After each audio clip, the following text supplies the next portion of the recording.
Now, you're very welcome back. Brazil, you may have seen, confirmed its first death this week. The coronavirus, it knows no bounds. Sao Paulo and Rio have declared a state of emergency. Let's go over to Tim Vickery. Hi, Tim. Hello, good evening to you. Good evening to you. Good to hear a familiar voice. These are strange times, to say the least. They certainly are. When you think that it's less than a week ago that we had that game in the Libertadores, the Porto Alegre derby, Grêmio and Internacional. 8 men sent off, full stadium there, and no one batted an eyelid. We've come a long, sad way in a very short time. You're in Rio, are you? I am, yes. A state of emergency I saw declared there. What's the general state of play across Brazil? Well, this is still very, very new. It's very recent. I think it's only just beginning to sink in, not helped by the fact that we have a president over here who spent much of the last few weeks saying that this whole thing was fake news. This was false hysteria. He even encouraged a demonstration in favor of his government on Sunday in a number of positions, a number of cities all over Brazil. He had been, President Bolsonaro had been to the United States with a committee representing the Brazilian government. A number of people there have been suspected of coronavirus contamination, including Bolsonaro. It seems that the test has subsequently been negative on him. But he turned up, he broke quarantine to be at one of these demonstrations on Sunday, which is seen by many as the height of irresponsibility. So that's been the message from the top. Little wonder that others lower down in society are taking time to deal with and to accept the seriousness of the situation. I did see reports of Bolsonaro shaking hands with people at some event or other, and kind of just behaving like a fool. And it seems very unfortunate that in this time of all times, we have in some very big positions people behaving like fools. Not least when we're talking about Brazil, a country of 210 million, the biggest country in Latin America. The last time I looked, there were about 234 coronavirus cases. So it sounds from what you're telling me like this thing is going to balloon in Brazil. That must be the anticipation there. Yeah, and so far there's only one confirmed death from more than 300 cases now. One thing that the authorities are clinging hope to is that this may mean, it's still so early, but it may mean that the mortality rate is low, perhaps because of the temperature. We're still in the last days of summer here, perhaps because Brazil has a relatively young population, so it's a different situation from that of Italy, especially northern Italy, where you've got winter and an old population. But we're really making this one up on the fly. The implications in terms of health are potentially disastrous. In terms of the economy, they're even worse, because this state of emergency that you've mentioned, with lots of industries shutting down, that means at the end of income for many people who are already living in a very, very precarious situation. On what happens now to save these people from an economic catastrophe, I really don't know. And you've got to remember that the Bolsonaro government, there's a few different strains in the Bolsonaro government. There's the absolute right-wing nutters, the Flat Earth Society. I ain't joking. The intellectual guru of this speculates that the world may be flat and thinks that the songs of the Beatles were in fact written by a German philosopher in a way to bring down capitalism and Western civilization. You've got that. You've got the religious fundamentalists, and you've got the ultra right wing shrink the state to its minimum size, who are holding sway economically. Now, none of these people have the answers to this kind of situation, which will require massive state action. So whether the relevant authorities have even the intellectual material to deal with the crisis which is about to hit, we really, really don't know. But I'm inclined to doubt it. It doesn't sound, if you take the right-wing flat earther types, the religious fundamentalists and the ultra-right-wingers, as if they're going to come together and morph into a welfare state for the millions who will lose their jobs somehow. Is there any compensation for anybody who doesn't have a job in Brazil? Not at the moment. Well, there is unemployment benefit for a restricted time for those who have formal jobs and lose them.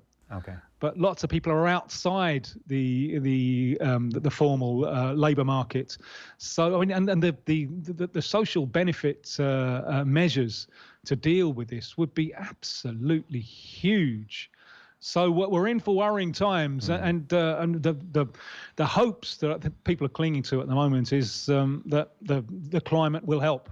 The climate and the age profile of society will help. Now, the health minister, who seems to be, you wonder how he's got there. He seems to be relatively sensible for this administration, and that the health minister is thinking that it could well be until kind of September, October, that society will be coming out of this. I think that's also partially climate based, because that'll be after winter with temperatures picking up again.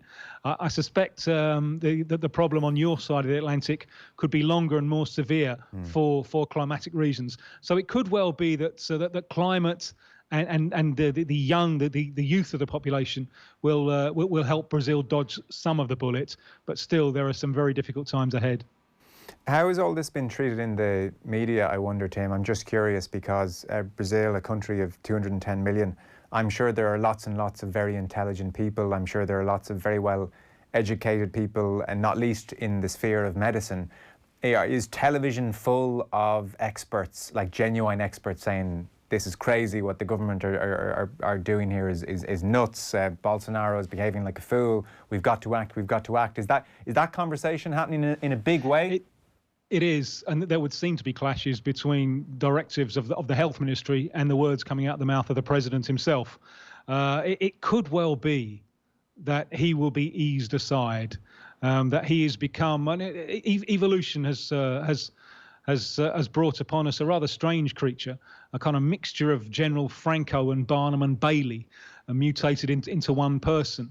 Now, I think that person no longer serves the interests of the elite of Brazilian society, and it wouldn't be a surprise to me if he is marginalised while the serious work goes ahead by more technocratic minds. Yes, it is funny how a crisis like this almost makes a lot of people sit back and go, okay, we now need some adults running the situation. We just it was kind of funny in normal times, but this is just too serious. Yeah, and you can really feel that the turn against him in the last few days. He can count on a solid bedrock of support, but I think he's lost a lot of voters who saw him as the anti-corruption candidate or as the least worst. It is a time that calls for strong state leadership, and there's nothing in his biography that would suggest that he's the man to provide it. His approach obviously fed into football, and he was on CNN on Sunday. The approach may have changed since then. It's quite incredible how 24 hours at the moment, certainly over here, I suspect it's the same for you, 24 hours feels like about 3 days at the moment. Indeed. So on Sunday, and it may have changed, he was asked about the banning of mass events, and he said, when you ban football and other things, you fall into hysteria. Banning this and that isn't going to contain the spread. Now, we were hearing words like that from the UK government and their medical advisors last week, and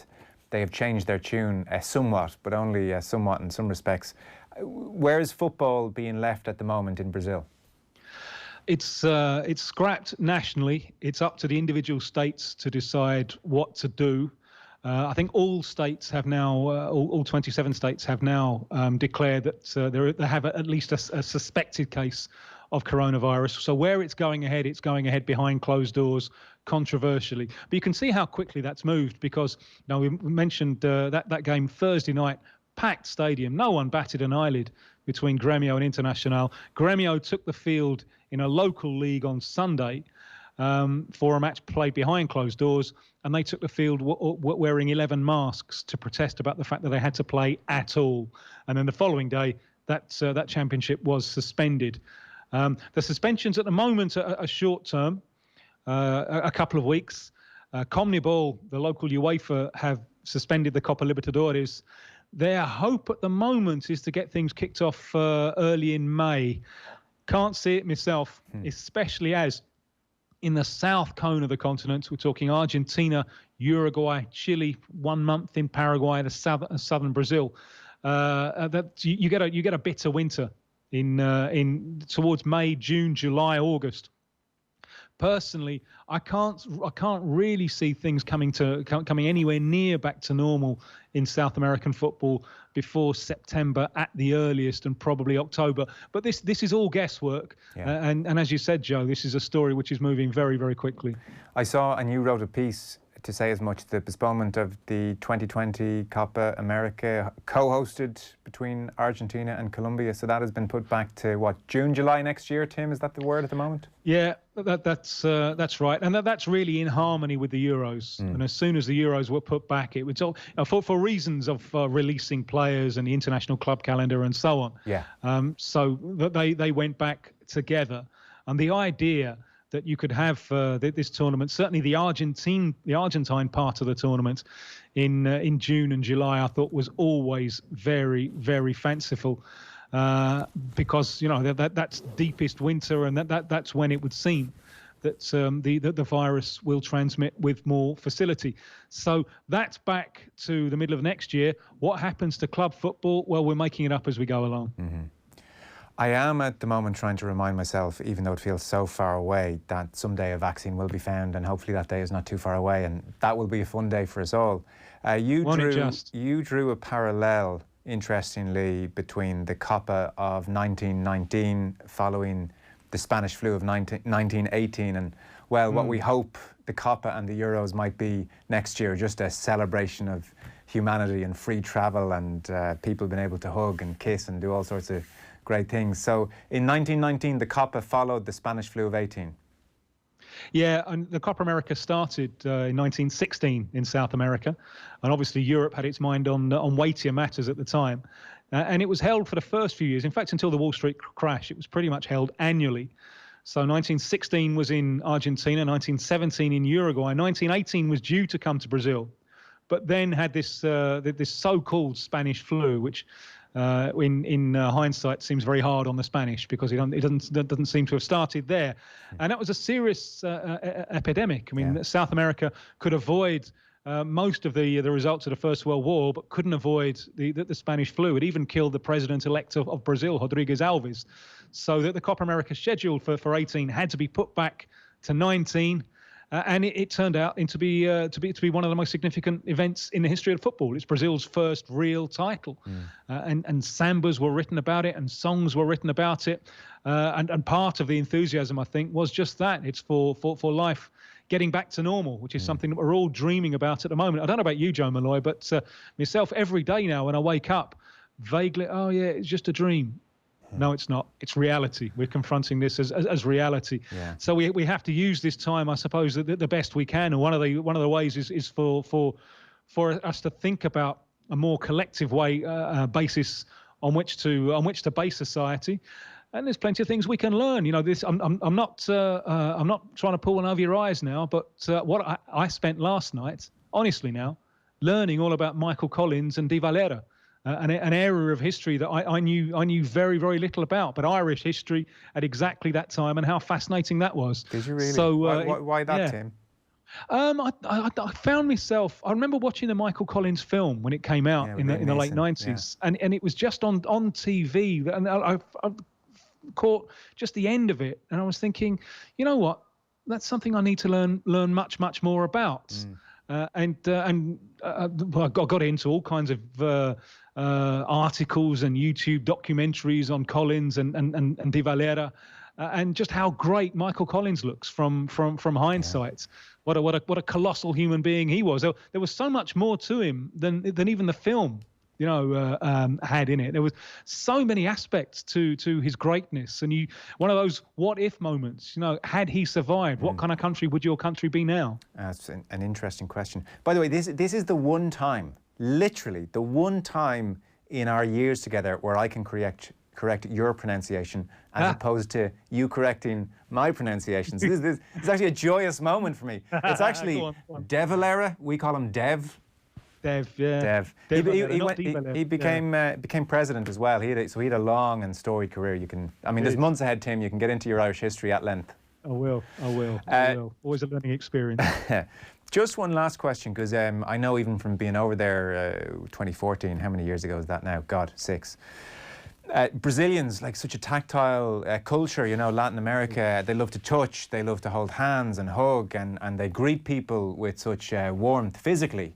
So in terms of Rio, currently in a state of emergency, we are getting there over here at the moment. We are now starting to give each other the metre or two in shops when we're queuing, and shaking hands is now firmly not a habit. How is Brazilian culture and what you're observing just anecdotally around you in the shops, how are they coping with social distancing? Is social distancing being hammered home to the people there? Because that's our big thing here.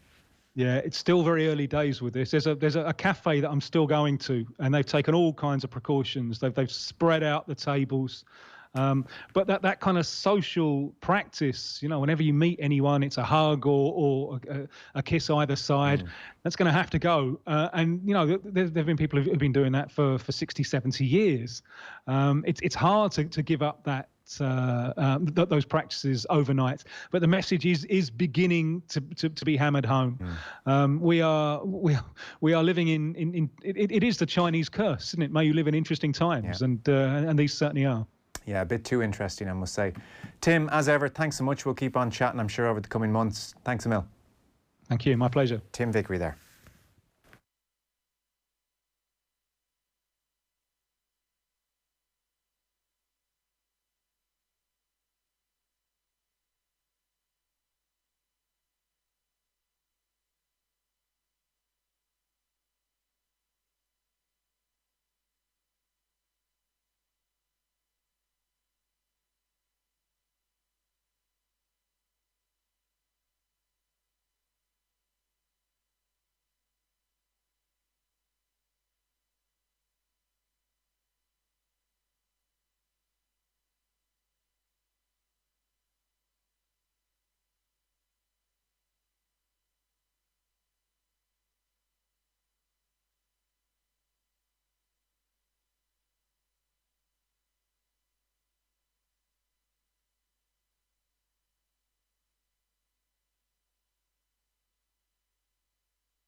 Now then, you're welcome along to the football show. Later on this evening, we will be talking to Tim Vickery over in Rio. Obviously, coronavirus is starting to take hold there, although, unfortunately for them, their president, Jair Bolsonaro, is not the brightest tool in the box.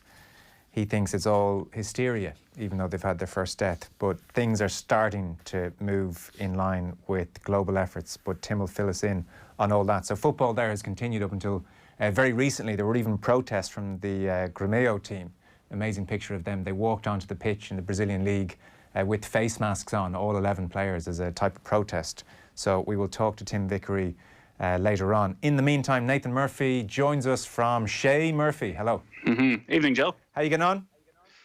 We're still hanging in there, just about. Day one of homeschooling. Ooh. Turns out, even though I've been married to a teacher, it's a tough gig. And I've only got two kids trying to, well, in fairness, most teachers don't have an 18-month-year-old running around causing havoc while you're trying to teach just two kids. But in fairness, most teachers do have 28 or 30 kids in their classroom. But even two is bloody tough. The 18-month-old is definitely an easy distraction. Can I ask why your good wife is not taking a lead in the homeschooling of your children? Oh, no, trust me, she is. Okay. She's not completely insane. But at the same time, I suppose she would like to have some sort of separation at some stage of being a mother and being the teacher. But everything you kind of know about your child, that you suspect about your child in school, the second you're watching them try to sit down and concentrate for 5 minutes, it's tough. And also the fact that now so much of what they do, which is brilliant, because like if this sort of outbreak had happened when we were kids and we were in school, we would have had our books and we would have had to have the same books for the next 3 months, whereas they're getting their stuff sent in, like the amount of work that they were sent today to keep them going for 3 or 4 hours. But a huge chunk of it's on the laptop. And obviously they know every trick in the book already, even at 7 and 8, on how to work the laptop in their favor. So there's all sorts of online games for maths and English. And I'm not quite sure if it's maths and English or whether it's just some sort of trick game that they've got me with. So day one, done. Good man.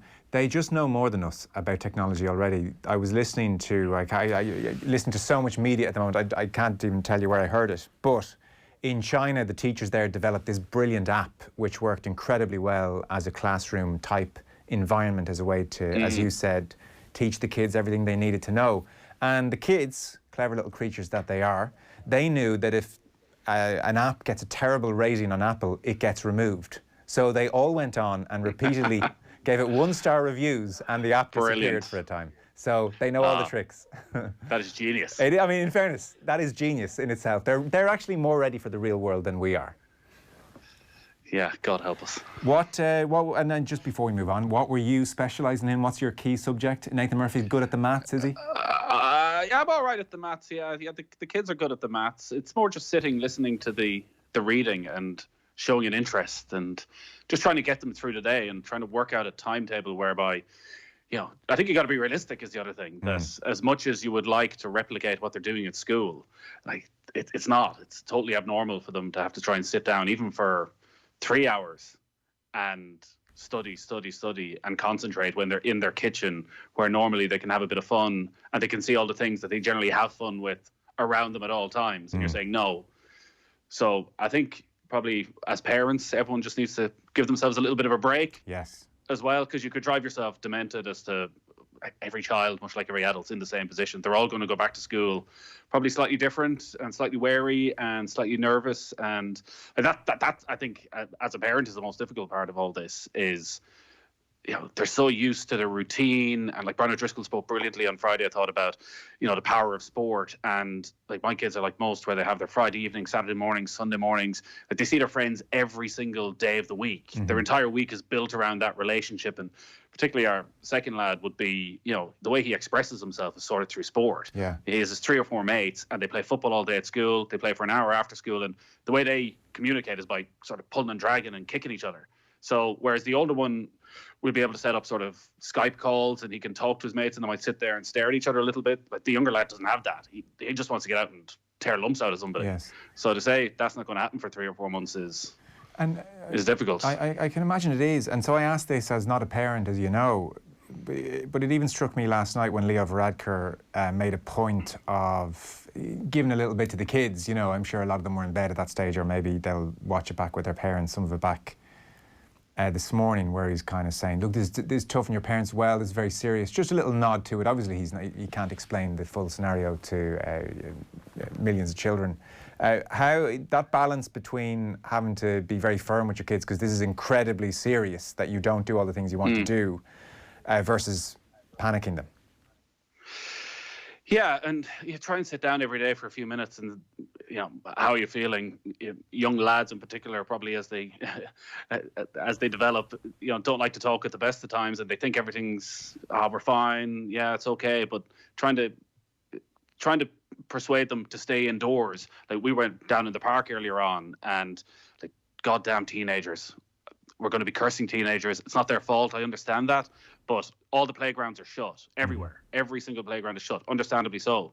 Except they're all full of teenagers. Right. Just hanging around. Yeah. So you're walking by them with your kids going, no, you can't go in there because we have to do this thing. We have to be regimented. Don't touch this. Don't touch this. Don't touch this. And they're looking at all these bigger kids in there. So it is quite hard to explain. So it is just sitting down. And I don't think we're certainly not sitting down saying this is going to be a 3-4 month job. In their heads, it's a couple of weeks, and well, then you're heading towards Easter. But it is just uncharted territory. We have no idea how they're going to feel right now. It's only 5 days since they finished school, so I know there's a frustration, but that's all it is. Feels like 5 weeks at this stage, I must say. Did you watch the speech last night live? I did, and I thought, I know there's a bit of mixed opinion on this. I thought it was exactly what people needed. Like, Leo Varadkar's come into his own here, because probably the one thing he was criticised for was obviously a lack of empathy at times. But he has that brilliant doctor manner, I thought, last night, of outlining the seriousness of the situation, but also not telling you that all hope is gone, which is crucial. Like, I don't think anyone came away from that feeling great about life. No. But also realising that there probably will be an end to this at some stage. It's just, I think, for everybody that, like, you know, the worst is yet to come. Yeah, the calm before the storm is the line that resonated, I think. I mean, so Joe Brolly was on this morning, and we played out some of Joe there in the last half hour, and he made some fantastically brilliant points about the dysfunction up north and just the mixed messaging coming from Westminster, and you couldn't fault anything he said about all of that. He's quite critical of Varadkar in the speech as well, but again, I thought that you have to appreciate he's speaking to such a mass audience, you know, and Joe Brolly was saying, well, like, there was not enough detail in it. And like, I am someone who has followed every word of this. You know, like Joe Brolly read the Imperial College of London COVID-19 response team paper. And because I don't have children, Nathan, I also read that today. But, you know, I just have the time. So I'm following every word. So when I heard Varadkar was on last night, I thought, okay, this means lockdown. That's the announcement I'm expecting. And or loads of concrete detail. Now, it was a very different type of speech. And initially I was a bit, not disappointed is a strong word, but I wasn't, I thought it was fine and good. But then you think about it more, you have to appreciate this is for everybody. He has to try and pierce through to lots of people who don't pay enough attention to the media, who don't trust the media, who don't trust politicians. And this announcement forced a lot of people to watch. Like, even the cocooning, he introduced the cocooning line for elderly, which I think is necessary. Get ready for it. Because a lot of elderly people are very stubborn. I just know this from anecdotal evidence already. They're not all meek and do what they're told here. Like, a lot of them need to be it needs to be reinforced. You've seen it all, but you haven't seen this. And I thought that was a part of the speech last night. And on the whole, you know, even the lack of detail. So he said 15,000 cases by the end of the month. Now I thought, well, that information's about 3 days old. You know, even from official sources, he said that 3 days ago. But actually, my Twitter feed, I don't know about yours, was awash with people similar age to me. I would have thought, as clued into the media as anyone, going, what? 15,000 cases by the end of this month? So he's preaching to a hugely big audience, not just, you know, someone like Joe Brolly or others who are really on top of it. He's preaching to the people who aren't, who are only plugging in, who were in Temple Bar on Saturday. And in that context, and also keeping a channel of official communication open in this WhatsApp era, I think for all of those reasons, it was important to touch base, speak to the masses, get everyone on the same page. Get everyone on the same page. And now the details of the conversation with the banks, which subsequently happened today, and the specifics of job seekers allowance. That's all. That information is out there. But I thought this was, in hindsight, even though I understood where Joe Bradley was coming from this morning. In hindsight, the more I think about it, I kind of think there is a sense of everyone on the same page today, and in that respect, you would have to say it served its purpose, more than served its purpose. To be fair to him. Well, I'd be surprised if he was doing a speech like that every 2 or 3 nights. Yeah. It was a state of the nation. Here is exactly where we are. You can have no excuses for not knowing about this. It's now in the 9 o'clock news. And you're right. The 15,000 figure was kind of out there, but it was out there in a way that it was going to be a 30% increase every day.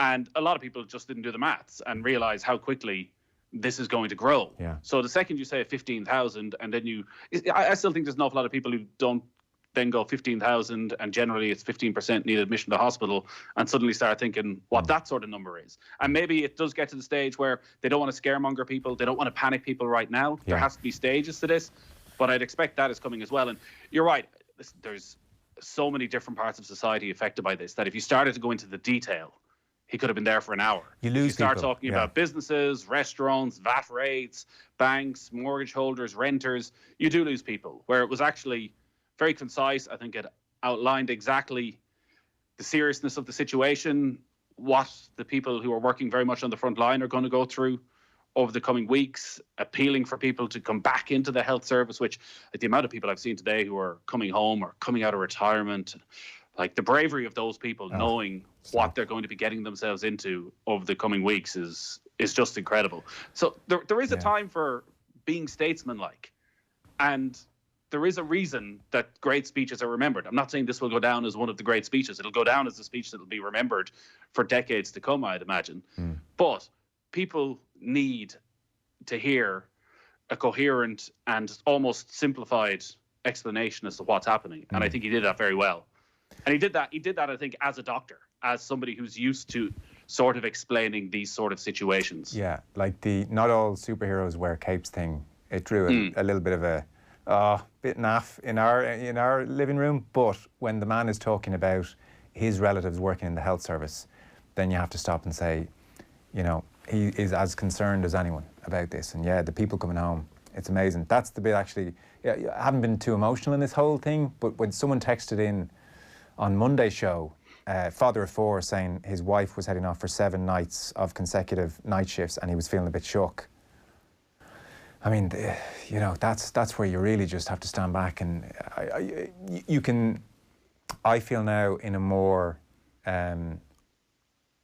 authentic, real way, relate to the scenes across Europe of people applauding the health service at a certain time each night.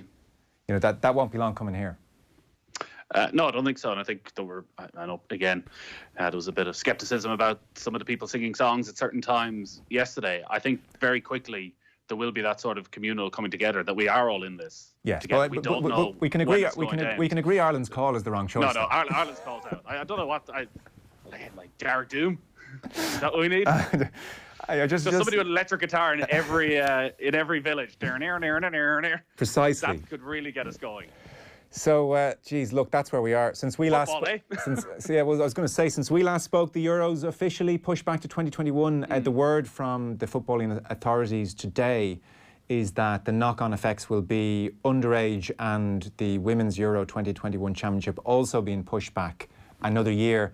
The logic being they don't want the men's Euros to cannibalise attention away from the women's Euros, which, I totally accept that. I'm sure it's a massive disappointment to the women's competition if it transpires that way. But there is a logic in actually saying, well, we can put this on at the same time, but it mightn't get the platform it warrants or deserves. So whatever decision is made there, I can understand it either way. Maybe the female players will come out and say, no, we want to go ahead as planned. Then again, that presumes they can get qualifying done in time, and all bets are off at the moment. Well, I think that was probably the most coherent part of what happened yesterday. There was no choice but to push back for a year, and it's in some ways a very simple thing to do. But the rest of it still seems very much up in the air. Planning to have national leagues finished by the end of June, planning to have the European Championship playoffs sort of 10th, 11th of June. It's hard to see right now how that's going to happen, particularly finishing leagues. unless they come up with some innovative way to not play the final, say, 9-10 Premier League matches, it's just not going to happen. Like, you look at how many games Manchester City, Liverpool have left. They need to play twice a week for 5-6 weeks to get through Premier League and Champions League. There's also going to be a week off in there for those European Championship playoffs. So suddenly you're into having to start again by the middle of May, which I don't think anyone sees as being realistic right now. So I'm not quite sure why they put this time frame in place. You'd have to assume that UEFA are getting some sort of advice on all this as to what is possible and what is plausible. But to insist that leagues are finished by the end of June, I just can't see it happening at all. No, it won't happen. It's just not going to happen. Niall Quinn invariably. Well, I was going to say he was asked, but it was via Irish TV, so I'm sure he knew the question was coming and he felt it was the best way to deal with the Stephen Kenny, Mick McCarthy question on Irish TV. So he said, look, we don't have to worry about that just yet, so we're not going to. And I think it's probably the right thing for him to do. We would all love to get the answer. We would all love to know how this is going to play out. But an answer just now, or him giving his thoughts on that just now, creates an unnecessary and probably what would turn into quite a divisive conversation, and nobody will feel good about it. None of us also know when that playoff will even happen. None of us know exactly the wording in Mick McCarthy's contract or what his mindset is. We don't know what Stephen Kenny's mindset is. He might be willing to say, do you know what, I understand, like, World Cup qualifiers will be pushed beyond the Euros potentially, and I'll pick up from then. And you know, I'm one of many people whose life has gone on hold effectively for a year. Or he may well say, as is right, look, August 1st, I'd like to get in there and get moving. There are too many variables, but I think quite rightly the FAI are staying a million miles away from this publicly anyway. Yeah, weirdly, it's a headache they would like to have because it would come from the Republic of Ireland qualifying. I honestly don't see how there's an issue here. I cannot see a way that if the Republic of Ireland qualify, that Mick McCarthy isn't in charge. It is the right thing to do. I read a few columns on this at the weekend. It would be absolutely pulling a fast one in a time of national crisis to get rid of Mick McCarthy if they were to win that playoff. Everybody's going to have changed terms and conditions after this. Everyone's contracts are going to look different. It's not as though Stephen Kenny's going to miss out on anything. The Nations League games may well be pushed back depending on how the new calendar shapes up as well. Like, Stephen Kenny will take charge of the next World Cup qualification campaign whenever that is.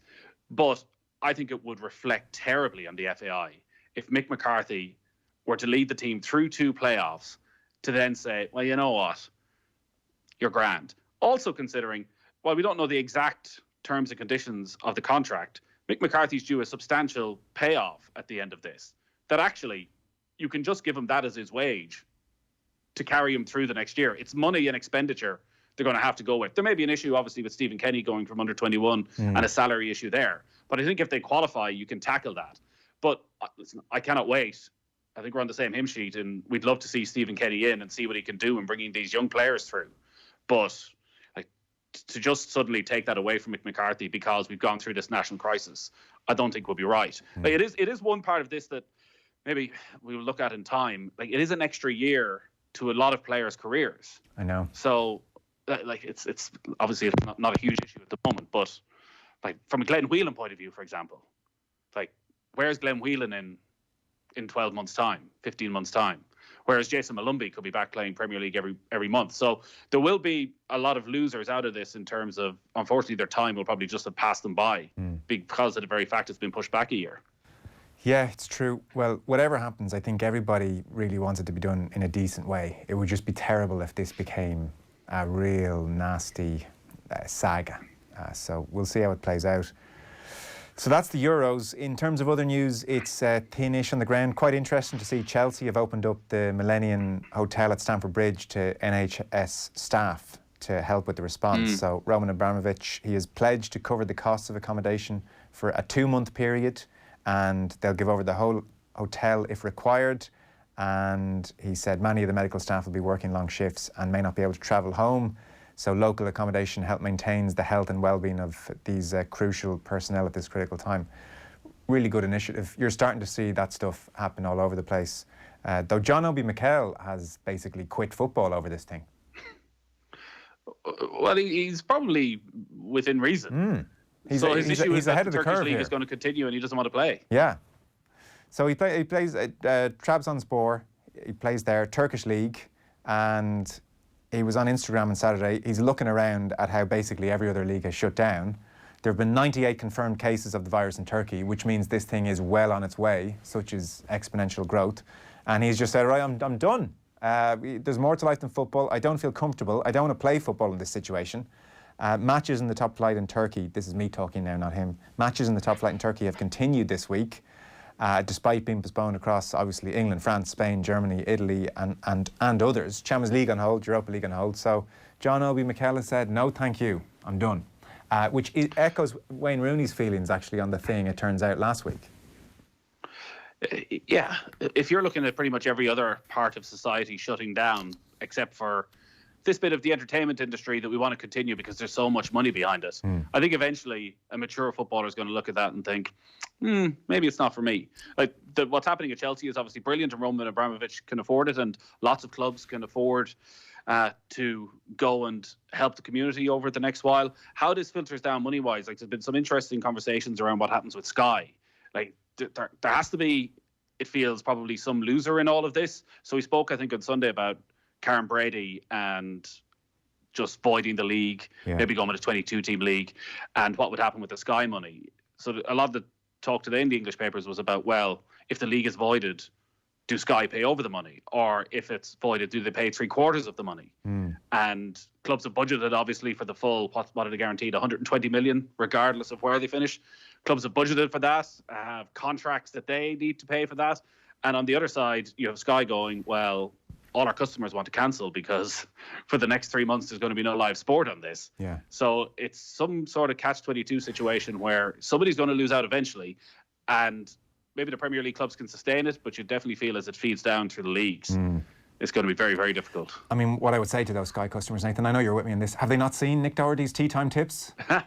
You'd be mad to go anywhere. You see, I guess the problem with all of this, right back to our initial conversation about Mick and Stephen Kenny, is, like, does the Sky Sports contract, is that per game? Have they worked it out per game? I wouldn't think so. I would think it's on the cost per season. And nobody's contract, not Mick McCarthy's, not yours, not mine, not Sky's with the Premier League.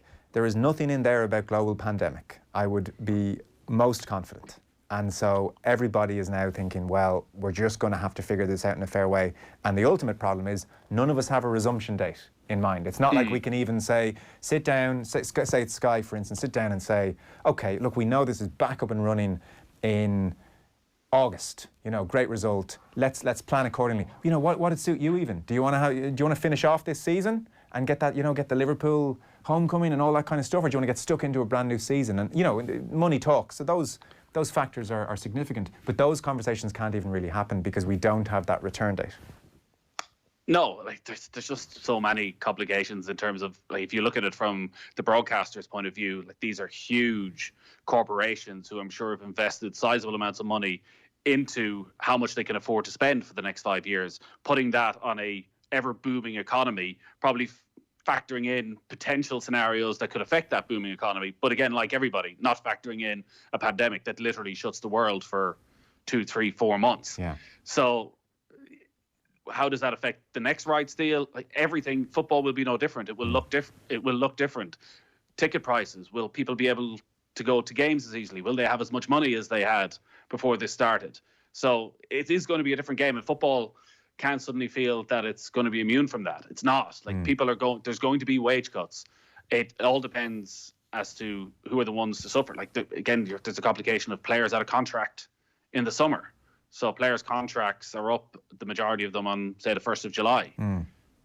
What happens if the season, and maybe this is why they said it needs to be finished by the end of June, because they can't get into that complicated scenario of what happens if the season goes on into the middle of July with those players who aren't under contract anymore. Like, does everyone agree to just push it on for another month? Yeah. Who knows? Who knows is correct. That is the answer to most of my conversations in life at the moment, I must say. Nathan, good stuff. You're back in the hot seat tomorrow. John Giles will be on, a few other bits and pieces besides, I'm sure. Yeah, we got lots of good stuff coming up tomorrow night. Joe, as you say, John Giles, and I'm sure we'll plan out the rest at some stage tomorrow. All right, good man. Thanks very much, Nathan Murphy there. John, myself. See you later, Nathan Murphy there. And up next, we're going to go all the way to Rio, where Tim Vickery is waiting.